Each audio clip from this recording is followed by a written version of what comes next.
Hey everyone, today we're going to process one of those shots from the Carizzo Badlands outside of San Diego.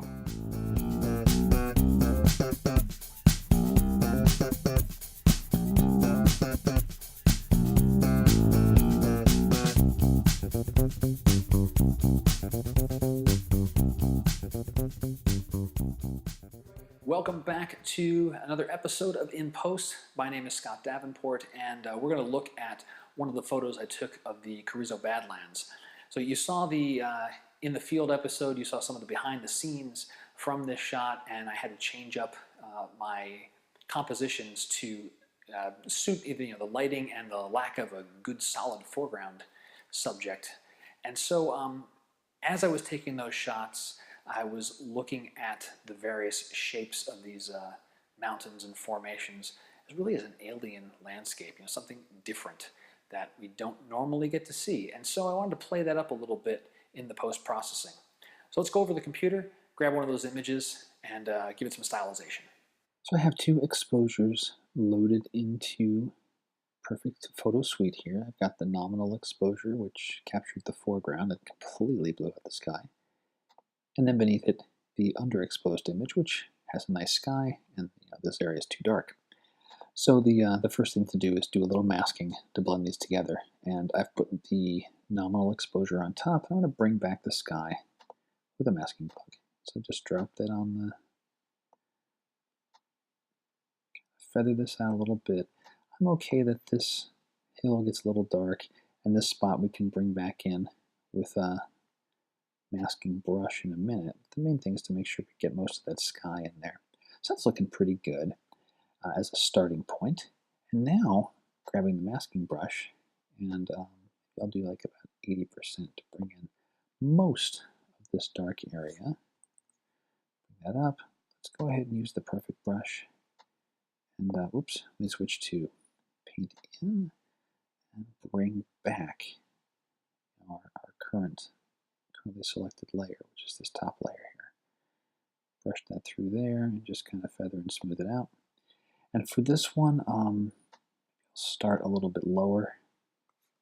Shrink that brush a little bit. That's way too much. Let's go down to maybe 30, and fiddle through here, smoothing it out some. You get the idea. This is what I went through doing a few things here. There is actually a natural dark ridge right at the edge here. So that's not a masking artifact. If I look at the masking, I've got a very subtle gradient right across that. That's all the same. But after playing around for a little bit, here is the actual mask that I came up with finally. So you can see underneath we have the nice sky, and on top we have the nice foreground. And I've built a mask onto this layer to punch down and show the sky here. And then did that same thing with the brush. Blended this through here, blended this through here to make a nice smooth transition. So then created a composite layer. So using layer, new stamp layer. And that's going to take the visible layers and merge them into a single layer. And so this layer here is the exact same thing as this layer above. Of course, on this top one, I've applied effects to it. So, from here it was put this into a smart layer and then launch it into effects.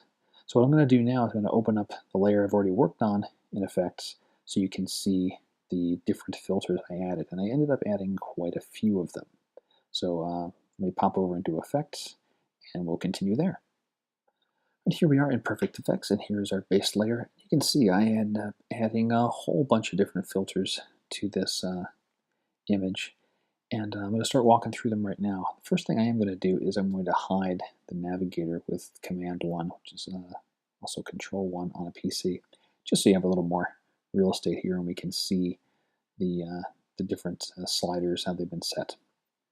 So how I approached this image was first deal with tone, and some brightness, and then deal with color. So roughly the bottom half of this deals with the tone of the image, and the top half of the filter stack deals with color. So we'll start with the tone enhancer, and overall this was really just to rein in the tones. I started with the auto setting which if I click that, that was a little bit too harsh for me. I thought there was a little too much contrast, and the shadows were opened up a little bit too much. Let me undo that. So you can see the difference in these sliders here. If I click auto, you notice that I brought in contrast, it brought down shadows. Undo, this is where I ended up. I played with the highlights a little bit too, so this didn't get blown out too badly. The last thing I did was up the detail slider. So here, that's bring that down to nominal, and that's mainly for the foreground. But I applied it to the entire image overall, so we got a little more detail into the clouds here as well. So let me return that. I think it was at 15.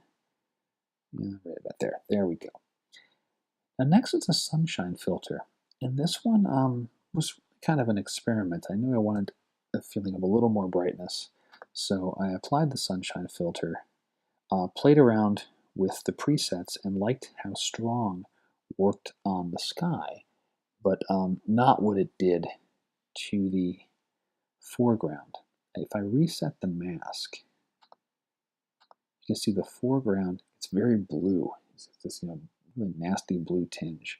So undo.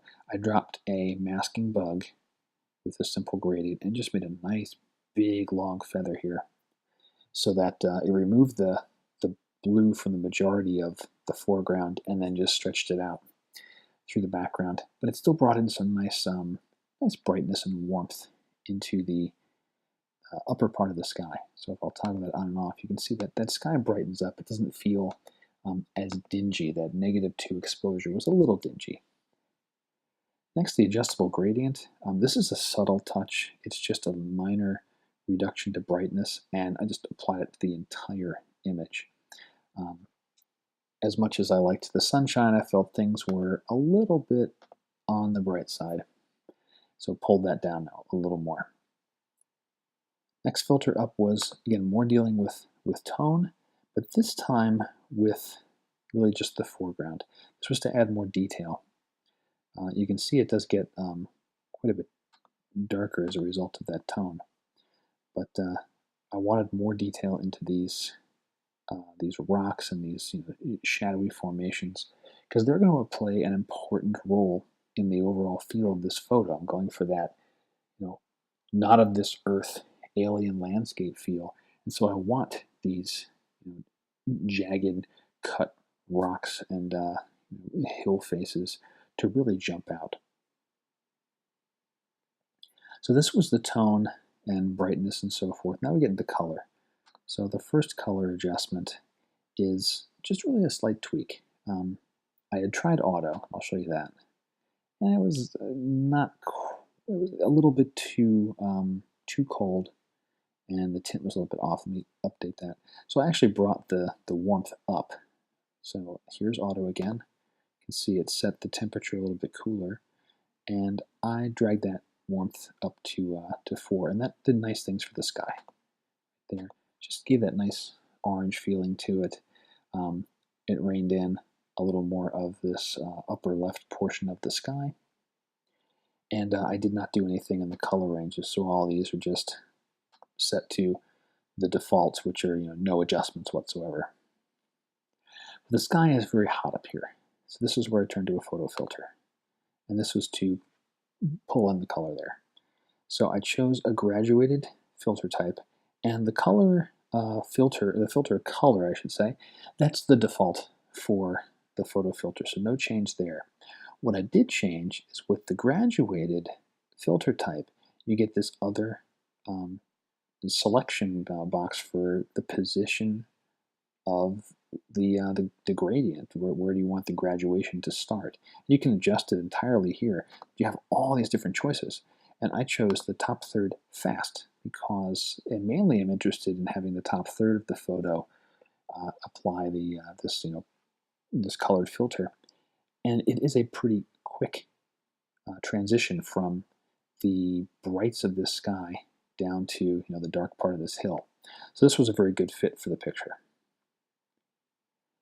Now the next two, you see tone enhancer, and a lot of times we think tone enhancer for detail, for clarity, for edges, and these tone enhancers are actually for color. So the first tone enhancer, you'll notice that the rocks get very red. So before and after. And all the sliders I've done nothing with. I've just played with the color channels.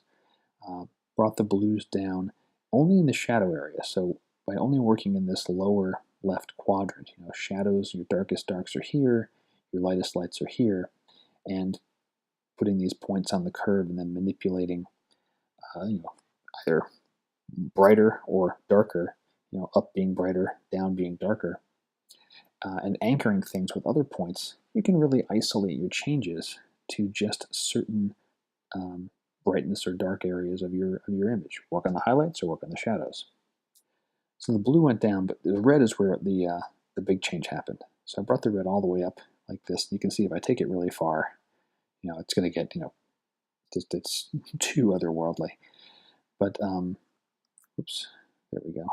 Pull that back down into a range of normalcy. But it gives a nice touch of reddish to the rocks. It's not completely unbelievable. We do have a quite a bright orange sky, and one can, your brain goes, well, okay, sunlight's falling on these rocks, and they're, lit up in this orange light. It's enough to say this is a different place that I've not seen before, but it's not so bizarre that our minds reject it. And I had one other point here to rein that back down and pull this back in so the highlights themselves aren't affected. This other tone enhancer is where I play with the highlights. Notice the sky changes. Right? So before and after. And this was, again, the same two curves, the blue and the red. Pulled the blues down a little bit and used an anchor point so that I'm only really affecting the tones and the highlights. And on the red side, the same type of thing, but in the opposite direction. Boosted the reds for just the highlights. And that's why we see the oranges and these magentas and reds pop a little bit more before, after. And then last but not least, I added a vignette. This is a custom job, adjusting the size and getting the corners set. I almost always use the subtle style and then just adjust the size and the feather to the taste of the image. So there we go. Here's where we started after doing the blending, and here's the end result. Pretty cool feeling alien landscape type image. That is it for this week in post. It really boiled down to doing some pretty standard techniques for stylization, just combining the various filters and tools that we have to create that look that you're really after. In this case, pushing that otherworldly angle for a pretty barren and rugged landscape. I hope you enjoyed it. Feedback is always welcome. You can contact me through my website. I'm on Google, Facebook, Instagram. All of my social media links are on the site, and I hope to hear from you really soon. Your feedback helps me give you more information about the things you're interested in, and it really also makes me think about my own photography. So I'm looking forward to continuing that and for both of us to grow as photographers. Thanks very much, and I'll see you again soon.